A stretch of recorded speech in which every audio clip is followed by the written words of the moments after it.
Markus 2, dan gaan ons die eerste 12 verse met mekaar saam lees. 'n Baie bekende gedeelte wat ons almal goed ken, 'n verlamde man wat gesond gemaak is. Markus 2, dan lees ons die 12 verse met mekaar saam.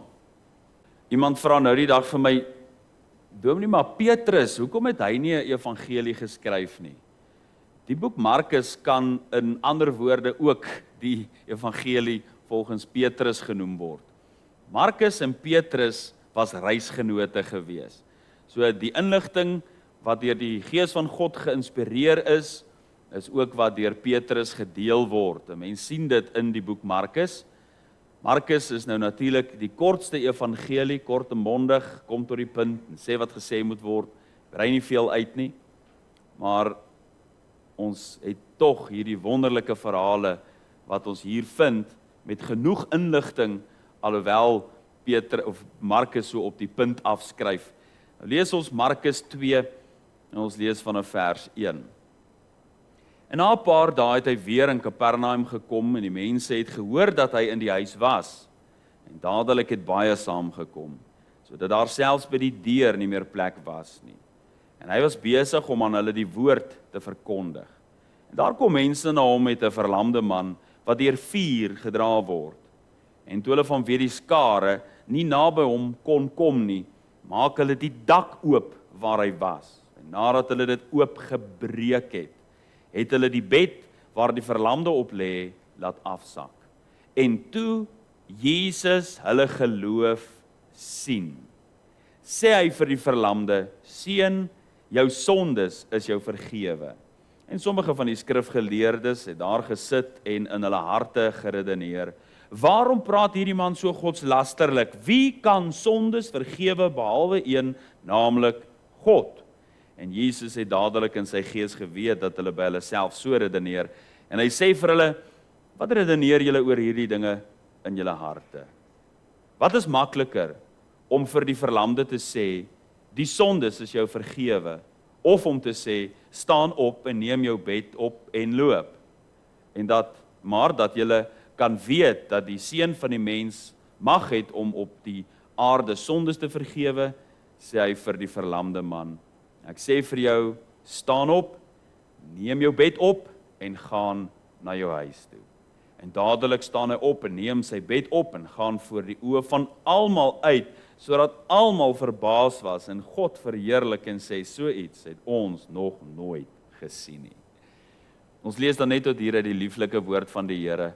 Hier is nou 'n paar verse wat ons nie vanoggend gaan hanteer nie, maar net ter verduideliking, die Jesus vra daar in vers 9, wat is makliker om te sê, jou sondes is vergewe, of neem jou bed op en loop? Wat is makliker? Wat sou u sê? Dis makliker om vir iemand te sê, jou sondes is vergewe, as om vir iemand te sê, neem jou bed op en loop, want die feit dat hy sy bed moet opneem, kan sigbaar gesien word. Maar as iemand sommer net vir jou sê, jou sondes is jou vergewe, hoe weet dit? Daar's nie 'n sigbare iets in die binneste nie. So wat Jesus deur hierdie woorde sê, is hulle was verontwaardig oor die feit dat hy gesê het, jou sondes is jou vergewe. Nou vra Jesus vir hulle, wat is die moeilikste? En nou sê hy gaan nou die moeilikste een doen, sodat hulle met sekerheid kan weet, hy het ook die maklike een gedoen. Daarom dat hy vir hom toe sê, neem jou bed op en loop, dat hulle kan weet, hy het mag ook om sondes te vergewe. Dit is wat hy hier verduidelik. Nou broeders en susters, hierdie 5de vers wat ons gelees het, sê, en toe Jesus hulle geloof sien. En hierdie woorde bring ons vanoggend by die tema van hierdie diens, en dit is sigbare geloof. Toe Jesus hulle geloof sien. Mag ons dit ook noem, die soort geloof wat God raak sien, wat hy van kennis dra. Jy weet, geloof, alhoewel ons so baie daaroor praat, dit dikwels in die Bybel raak lees, en tog selfs daaroor sing, bly geloof vir baie van ons 'n abstrakte konsep. Dis moeilik om heeltemal jou arms rondom geloof te kry. Ons sê ons weet wat dit is. En tog is daar soveel mense wat sukkel met geloof. Ons sê definisies, soos Hebreërs 11 vers 1 ons leer, dat die geloof dan is 'n vaste vertroue op die dinge wat ons hoop, 'n bewys van die dinge wat ons nie sien nie, en ons sê ja, dis wonderlik en dit is kosbaar. Maar wat dit in wese werklik beteken, gaan baie keer oor ons kop. Ons weet nie wat geloof is nie. Ons weet dat sonder geloof is dit onmoontlik om God te behaag, want hy wat tot God gaan, moet glo dat hy is en 'n beloner is van die wat hom soek, sê Hebreërs 11 vers 6. Ek het verlede 2 sondaande terug vir u gesê, dat die manier hoe ons God loof, is deur net om 'n ge vooraan te sit, en ons loof God deur geloof. Ons weet hierdie dinge, ons weet dat as ons geloof het soos 'n mosterdsaadjie, ons vir die berge sal sê, werp julle in die see, en dit sal gebeur. Ons weet dat ons nie gered kan word behalwe deur geloof nie. Ons weet dat Johannes 14 ons leer dat ons geloof in Jesus moet hê. Ons moet geloof in God hê. Glo ook in my, sê die Here Jesus Christus. Ons weet van geloof, en tog is daar soveel mense met 'n verkeerde geloof. Die geloof waarop God nie reageer nie. Wat hy inderwaarheid nie raak sien nie. Daar is 'n verkeerde soort geloof. En laat ons net dit by die aanvang van hierdie diens uit die weg ruim, sodat jy weet waaroor ons praat. Daar is 'n verkeerde geloof, en dit is 'n soort kopgeloof, 'n blote kennisgeloof. Mense sê dat hulle weet Jesus het gesterf en opgestaan uit die dood, en ek sê vir u, Jakobus 2 vers 19 sê, die duiwels glo ook, en hulle sidder. Hulle weet ook al hierdie inligting. Daarom is 'n verkeerde geloof nie blote kopkennis en inligting nie. Ons glo die Here Jesus, want ons weet sekere feite van hom. Daar is professore op die universiteite wat baie kennis het, maar geen persoonlike verhouding met Jesus Christus het nie. Jy kan grade en doktorsgrade agter jou naam hê in teologie, maar jy is soos 'n wetenskaplike wat net na hierdie blommetjie kyk met 'n vergrootglas, maar jy's nie soos 'n bytjie wat in die blommetjie inbeweeg en nektar daaruit haal nie. Jy kan jou geloof op so 'n manier benader dat dit net kennis vir jou is, en eintlik is jy iemand wat jouself mislei, wat nie 'n dader van die woord is nie, maar net 'n hoorder wat homself bedrieg. Net kennis. Weet baie dinge, maar in die praktyk beteken dit niks nie. Maar dan is daar 'n verdere soort verkeerde geloof, en dit is 'n arrogante geloof. Dis in aanhalingstekens geloof. Dit is die soort geloof wat mense op hulle bed het in die nag, of in die dag hulle self ophou met allerhande dagdromery. En dan wat gebeur is, hulle wek hulle self op. Ek glo hierdie ding. Jy weet, die Here het nou gisteraand in 'n droom aan my bekend gemaak dat ek hierdie of daardie ding moet doen, en eintlik is dit net dagdromery. En dan wat doen hulle? Dan eis hulle van die Here dat hy net moet doen wat hulle sê. En dan hierdie soort arrogante geloof is, ek het geloof en God moet net doen wat ek sê, want ek het geloof wat berge gaan versit, en as hy nie doen wat ek sê nie, dan is mense dikwels teleurgestel en verloor hulle selfs geloof, want God doen nou nie wat hulle sê nie. Luister my broeders en susters, as God alles moet doen wat ons sê, wie's dan God? As hy die dienskneg is, wat net alles moet uitvoer wat ons sê, en wat ons oordag droom, en wat ons na ons begeerlikhede wil hê. Jy sien, dan is dit nie geloof nie. Dan is dit eindelik. Jy weet, ek soek nou hierdie nuwe voertuig, en ek het geloof in God dat hy hierdie voertuig vir my gaan gee, en eintlik is dit nie geloof in God nie, dis net omdat ek deur die begeerlikhede van my vlees weggelei word, om nou hierdie dinge te wil hê wat my nie noodwendig toekom nie. Dis 'n verkeerde soort geloof. Nou my broeders en susters, daar's 'n ander soort geloof ook. 'n Soort geloof wat jou die elendigste van alle mense maak.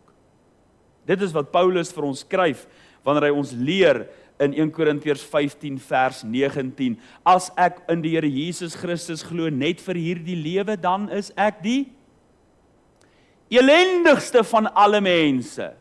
As dit net oor tydelike dinge gaan, ek onthou daarom Brits vra ek op 'n stadium vir 'n oom, waarom glo jy in die Here Jesus? Toe sê hy, want ek moet 'n werk hê, en ek glo hy sal my versorg, vir kos en klere op die tafel. En wat sê hierdie teks in 1 Korintiërs 15 vers 19? As ek in die Here Jesus glo net vir hierdie lewe, dan is ek die elendigste van alle mense. Dink hieraan, ek vertrou die Here vir kos op my tafel, maar nie vir my ewige heil hierna nie. Net vir hierdie lewe, wat van die lewe hierna? Dat ek my geloof en my vertroue alleen op hom plaas as my borg.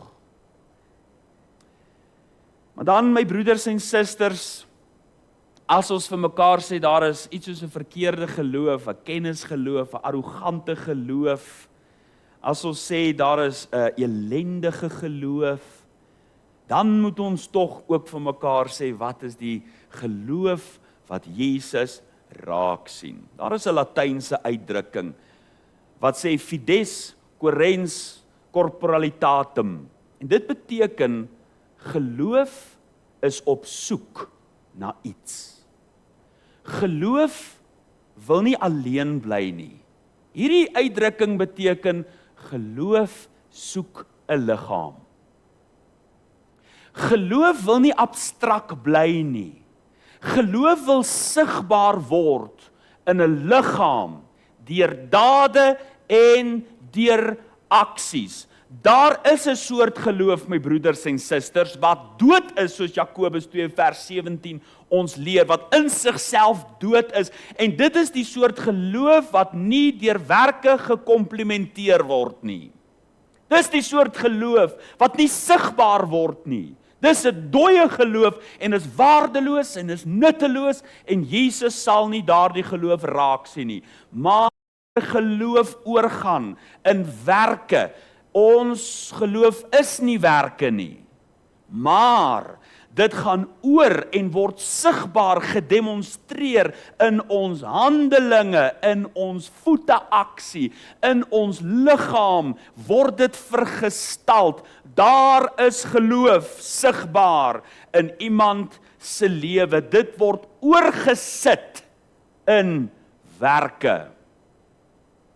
Soos brandstof in 'n voertuig in sigself niks beteken. As dit nie oorgesit word in die dinamiese krag wat die enjin laat vorentoe dryf, as die ontbranding daarvan nie plaasvind nie, beteken dit niks. Jy kan 'n tank vol brandstof hê, maar as dit nie oorgesit word en hierdie voertuig vorentoe beweeg nie, dan beteken dit in sigself niks. So is geloof, dat as dit nie oorgesit word in werke nie, beteken dit niks. Daarom wil ek hê ons moet vanoggend, na aanleiding van hierdie gedeelte wat ons gelees het, stil staan by sigbare geloof. Die geloof wat God in ons lewe verlang. In die eerste plek, kyk na vers 1 wat ons gelees het. Hierdie geloof, die sigbare geloof, begin by die gehoor. Markus 2 vers 1, en na 'n paar dae het hy weer in Kapernaum gekom, en die mense het gehoor dat hy in die huis was. Die gerug aangaande hom het versprei, en hulle het gehoor dat hierdie man, wat wonders doen, is in Kapernaum. En daarom het alles wat hier gebeur het, begin by die gehoor. So lees ons in God se woord, die Syro-Venesiese vrou in Markus 7 vers 25, sy het voor die voete van die Here Jesus geval terwille van haar dogtertjie, toe sy van die Here Jesus gehoor het. Die blinde man Bartolomeus het in Markus 10 vers 47 uitgeroep, Seun van Dawid, wees my barmhartig, toe hy gehoor het dat Jesus verbygaan, toe hy gehoor het.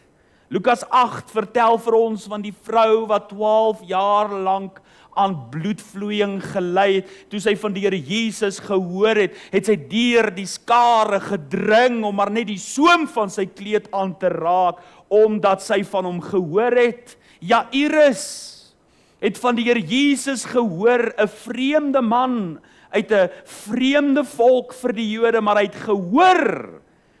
En hy het die Here Jesus se spoor gevolg. Waar is hy? Om uiteindelik by hom te kom. Jy sien, geloof word deur die ore in die hart opgeneem. Wanneer ons hoor, daarom sê Matteus 11 vers 15, wie 'n oor het, laat hom hoor. Die baie bekende Romeine 10 vers 17, die geloof is dus uit die gehoor, en die gehoor is deur die woord van God.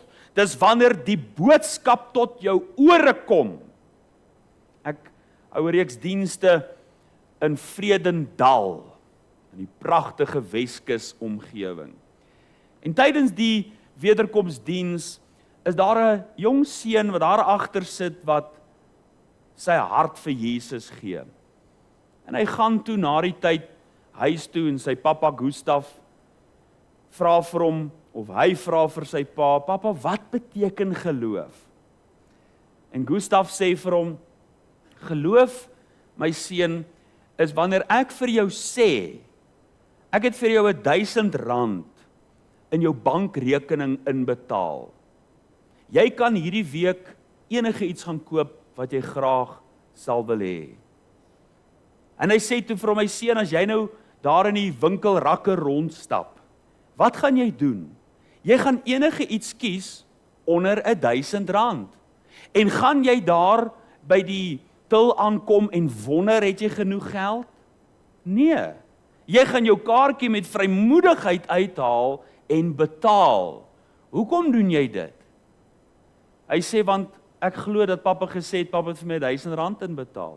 Hy sê, dit is presies dit.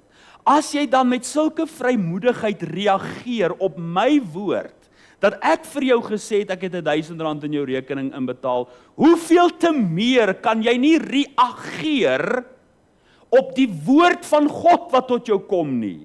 As hy met jou gepraat het deur sy woord, en dan bou dit jou geloof op, hy is 'n waarmaker van sy woord, jy kan in hom glo, met vrymoedigheid, maar dit begin by die woord wat tot jou gekom het, die in ontvangsname van daardie kennis wat oorgaan tot aksie. As ons daarom lees in Efesiërs 1 vers 3, geseënd is die God en Vader van ons Here Jesus Christus, wat ons geseën het met alle geestelike seëninge in die hemele in Christus Jesus, dan is daar vir ons geen rede om daarin te twyfel nie.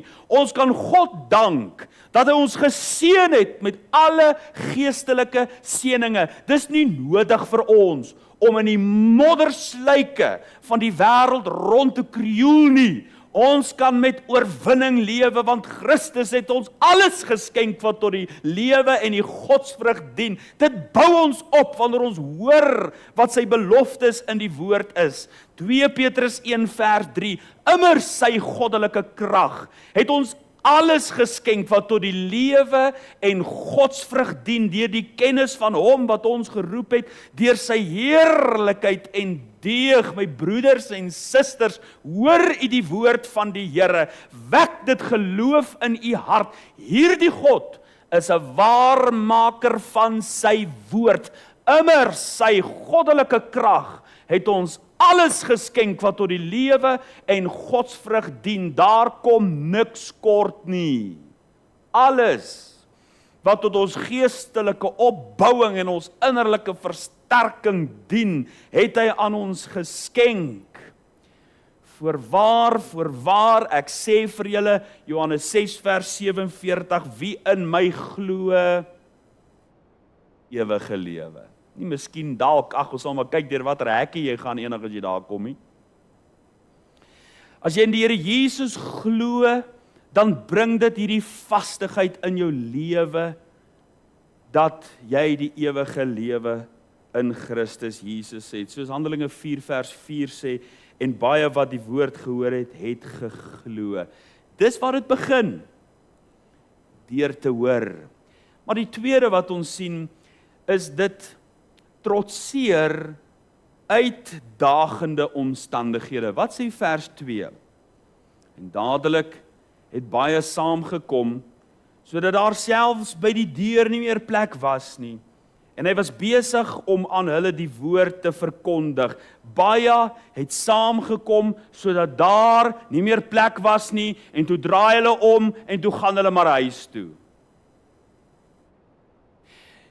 Daar kom hulle by die vertrek waar die Here Jesus in die huis was, en baie het saamgekom, en toe hulle die skare sien, toe sê hulle, ag wel, ons het maar probeer. En toe gaan hulle huis toe, toe gaan braai hulle 'n T-bone. Dit wat hulle gedoen het. Toe draai hulle om, toe sê hulle, ag, Jesus het seker nie tyd vir ons nie. Ag, ons sal maar later weer probeer. Nee, my broeders en susters, dis nie wat hulle gedoen het nie. Die omstandighede wat daar oor hulle geheers het, is oorbrug. Jy weet, die kinders kyk Paw Patrol. En ek sê vir jy, as alles so uitwerk, soos wat dit in Paw Patrol uitwerk, dan gaan ons 'n wonderlike lewe hê. Jy weet, Paw Patrol, hulle het altyd die regte tools. 'n Ding wat stikkend is, man, daai trein het nou net ontspoor. Daai hondjie haal net 'n ratchet hier uit en hy maak haar hele storie reg. Dis net so, tjoef, tjaf, en alles is reg in Adventure Bay. En as jy 'n probleem het, dan moet jy net help for help. Dan word jy gehelp. As ons in Paw Patrol se Adventure Bay geleef het, dan het baie van ons baie minder moeilikheid gehad. Maar jy weet wat, ons bly nie in Adventure Bay van Paw Patrol, die kinderstorie nie. Ons bly in 'n uitdagende tyd.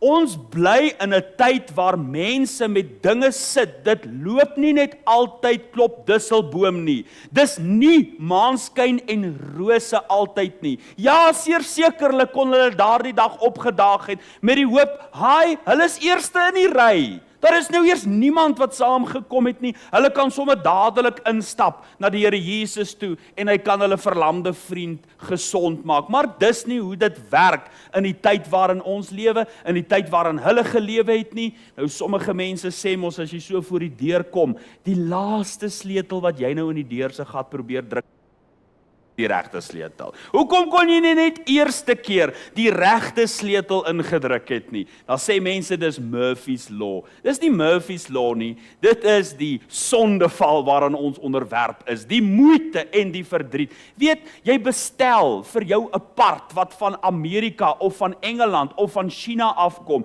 Jy wag al die maande vir dit en as dit hier aankom, dan is dit die verkeerde part. Of jy's besig om deur aan die kant aan die motor te werk, dan het jy al jou instrumente hier by jou, en dan so waar as jy jou tas oopmaak, dan het jy die verkeerde een. Jy het 'n 14 nodig, en jy het net 'n 17 en 'n 19 by jou. Dis hoe die lewe werk. Of wanneer jy die resepte wil maak, ekskuus dames, maar dis nie altyd die oond nie. Jy weet, die lewe is nie net altyd soos wat ons dit wil hê nie. Die dinge werk nie uit nie. Dan is daar nie krag nie, dan is die dinge weer oormatig na die ander kant toe. Ons sit binne hierdie pole van partykeer voorspoed, partykeer teëspoed. Dis die tyd waarin ons lewe, maar dit is die konteks waar binne ons onsself bevind, waar God van ons verwag om geloof in hom te hê. Die paaie is nie alles goed geteer nie. Dit word uitgedruk na die kante toe. Die Eskom krisis wat ons beleef, die krag wat nie aan is nie, die staatshospitale wat in haaglike omstandighede is. Ons sit in hierdie soort krisisse, waar die water wat uit jou kraan uitkom, jy nie meer kan drink nie. Ek onthou toe ek 'n kind was, toe kom my nig en neef hulle van Abu Dhabi af, en hulle sê, hulle koop water. Ek het gedink, wie's gek om water te koop, toe ek 'n kind was. Nou koop ons almal water. Dis die omstandighede waarin ons lewe. Die rioolpype wat verstop, en dis meer, en die water wat uitborrel oorste, en water gaan verlore. Dis die konteks waar binne ons geloof in God moet hê. Dis nie altyd maanskyn en rose nie. Dis iemand wat op 'n hospitaalbed lê, wat geloof in God moet hê. Uitdagende omstandighede, wat in finansiële krisisse sit, en dit voel asof dit 'n wurggreep op jou het. Dis iemand wat berge voor hulle sien, bendes wat hulle omring. Maar dis in hierdie omstandighede, wat die geloof wat Jesus raak sien, hierdie soort omstandighede oorbrug, verder kyk, as jou onmiddellike omstandighede. Maar dan die volgende wat ek vir u wil noem, en dit is wat vers 4 vir ons sê. En toe hulle vanweë die skare nie naby hom kon kom nie, maak hulle die dak oop waar hy was, en nadat hulle dit oopgebreek het, let op die woorde, hulle die dak oopgemaak, hulle het dit oopgebreek. Weet jy wat beteken dit? Dit beteken hulle geloof om hulle vriend by Jesus uit te bring, gaan hulle iets kos. Want die eenvoudige logiese vraag is, wie dink u daai dak weer reggemaak na die tyd? Wie sou daai dak so onkoste dra? 'n Dak is oopgebreek. En onthou, hulle daardie tyd sulke balke oor die dakke, oor die mure gelê, en dan het hulle latte bo-oor of tussen die balke gelê, dan het hulle strooi daaroor gegooi, dan het hulle modderklei daarbo gegooi en gewag dat dit droog bak in die oosterse son. Vir hulle om daardie dak oop te breek, moes hulle die harde buitedop van die modder, van die klei, oopgebreek het. Dan moes hulle die gras verwyder het. Dan moes hulle die latte, en tussen die houtbalke moes hulle dan hulle vriend laat afsak het. Ek kan myself net voorstel, hier is hulle, en ewe skielik hoor hulle op die dak 'n gedreun. En die Here Jesus en die mense daar binne begin hierdie modder tussen die gras deurval, soos hulle die dak oopbreek, en hier begin die gras uitval. En ewe skielik is hier ouens op die dak, en die dak is oop. Ek is seker daarvan, die eienaar van die huis moes by homself gedink het, jette, maar kom sit hulle nie die skylight eers volgende week in nie. En hier word die dak oopgebreek. Wie sou daai dak regmaak? Hierdie 4 vriende wat die dak oopgebreek het. Jy moet onthou, die wet bepaal in Eksodus 21 en Levitikus 24, dat as jy skade aan iemand doen, dan moet jy dit regmaak. As jy 'n bees doodgooi met 'n klip of wat ook al, dan moet jy daai bees vervang. So sou hulle willens en wetens hierdie dak oopbreek met die verstaan dat elke aksie wat hulle neem, hulle 'n prys gaan kos. My broeders en susters, die geloof wat Jesus raak sien, kos ons 'n prys. Dis nie sommer maar net verniet in Pasella nie. Ja, die geloof om in Christus te glo is verniet, maar dit kos jou alles. Ek dink dit is baie belangrik om dit in ag te neem, dat as jy waarlik geloof in God sal hê, dan gaan jy weet, dit gaan jou iets kos.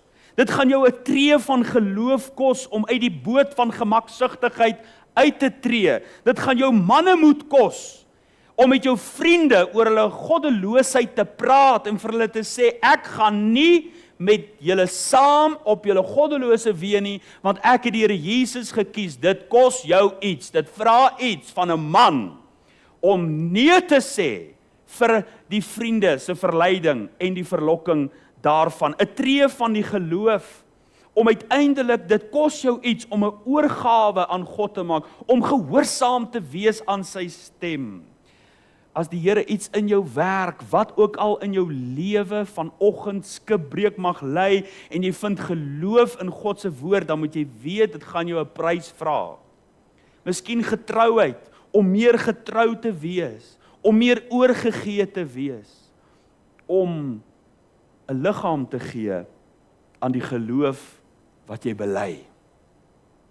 Dit moet oorgesit word in aksie. Wat van jou offergawes aan die gemeente?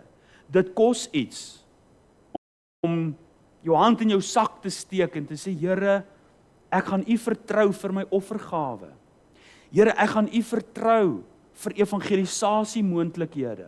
Ek gaan U vertrou, ek gaan my trots in my sak steek en met my buurman oor sy saligheid praat, of oor my vriend, of 'n traktaatjie, of 'n stap-vir-stap boekie in sy hand gee.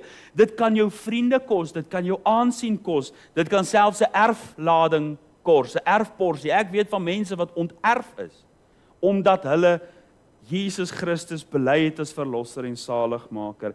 Dit kan jou werk kos, kan jou besigheid kos. Jy weet, so hoor ek van 'n man wat in die week vir my vertel, hy installeer dinge vir die staat, en uiteindelik wil hulle hierdie sonkrag opsit, en nou het hy 'n verwysing gekry, en toe sê die ou aan wie hom die verwysing gegee het, onthou net, as jy vir die staat 'n kwotasie skryf, dan moet jy 100% maak-up opsit, want ek moet daar my deel ook kry, sê hy vir hom. Hy kontak my en hy sê vir my, Dominee, hy weet wat hy moet doen, maar wat sou Dominee doen? Ek sê toe eers, onthou, nou het jy het vir my gesê, so nou moet jy 200% maak-up opsit, want nou weet ek al van. Ek sê vir hom, nee, jy kan net doen wat reg is. Jy kan nie, as hulle jou ingesluk het, het hulle jou ingesluk. Môre oor 'n môre, dan sê hulle vir jou, maar hoekom wil jy dit nou doen nie? Jy dan nou die dag het jy dit gedoen. En dan het hulle jou. Jy kan nie ja sê vir bedrog nie. Jy moet dit weet. Dit kos jou daai kontrak. Dit kos jou die werk, maar jy moet geloof in God hê. Hy sal op 'n ander manier vir jou weer voorsien. Dit kos jou om werklik geloof in God te hê.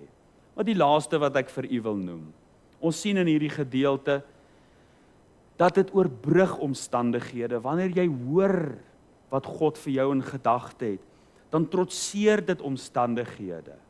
Dit kos jou 'n prys, maar ware geloof is altyd gefokus op die verheerliking van God, op sy teenwoordigheid, op sy eer en verheerliking. Kyk wat sê vers 4, en toe hulle vanweer die skare nie naby hom kon kom nie, maak hulle die dak oop waar hy was, en nadat hulle dit oopgebreek het, het hulle die bed waar die verlamde op lê laat afsak. Na wie toe het hulle hom laat afsak? Hulle het hom na Jesus toe laat afsak. Nadat al die struikelblokke uit die weg geruim word, dit is die oogmerk, dit is die punt waarna toe ons beweeg, om by die voete van die Here Jesus te wees, om in sy teenwoordigheid te wees, dat daar eer op sy naam gebring kan word. Wat was die uiteinde van die verhaal?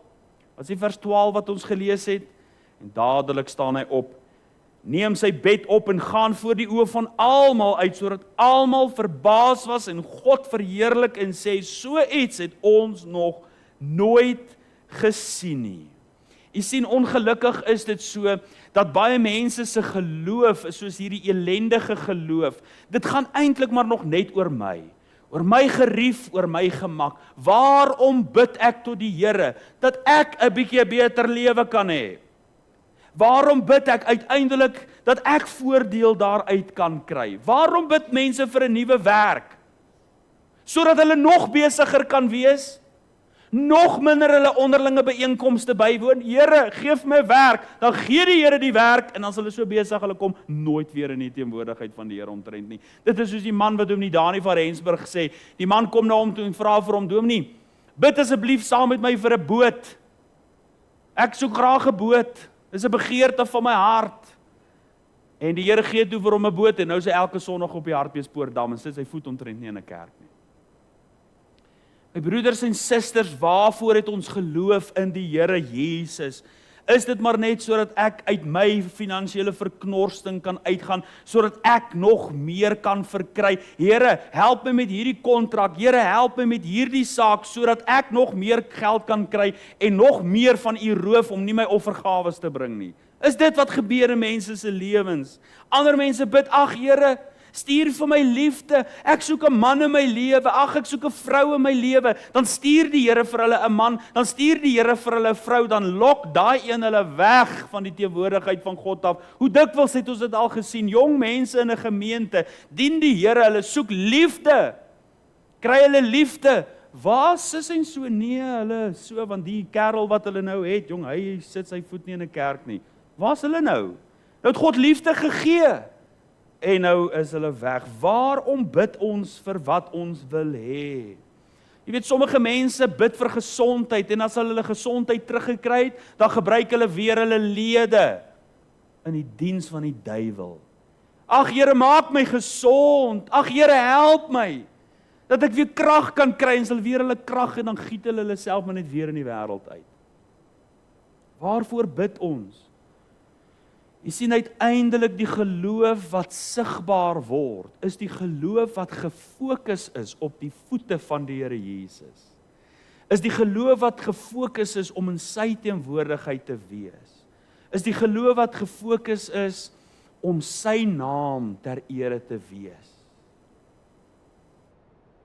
Hoekom moet die Here vir ons enige iets doen? Hy het nie nodig om vir ons enige iets te doen nie. Ons beste werke is soos 'n besoedelde kleed. Daar's niks wat ons kan doen wat kan maak dat ons die hemel verdien nie, wat ons goeie gawes kan verdien nie, wat ons sy guns kan verdien nie. As ons dit enige iets kan verdien, dan is dit nie meer sy guns nie. Dan is dit nie meer genade nie. Maar wanneer ons bid in geloof en sê, Here, ons kom na U toe, want U naam en U eer is op die spel. Ons bring hierdie saak na U toe, want Here, uiteindelik wil ons eer op U naam bring. Soos hierdie man wat gesond geword het. Hy het gesond geword, sodat hy eer op God se naam kan bring, of gebring het. En ek wil daarom deur hierdie boodskap net weer U aandag vestig op die allerbelangrikste saak van geloof. Ons het geloof dat die Here vir hierdie gemeente sal voorsien 'n herder. Ons het geloof dat die Here hierdie gemeente se finansies sal deurdra. Ons het geloof dat hy nuwe siele hier sal instuur. Ons het geloof, waaroor gaan dit? Tot sy eer en tot sy verheerliking. Baie mense het geloof vir baie dinge, maar watter soort geloof is dit? Is dit hierdie geloof, soos vers 5 sê, en toe Jesus hulle geloof sien. Dit het sigbaar geword, gedemonstreer in hulle aksies. Dit het begin by die gehoor. Dit het die uitdagings getrotseer, dit het hulle iets gekos. Na lange tyd van somerdroogte, is daar die uitkoms weer. Nou pas dit ons op.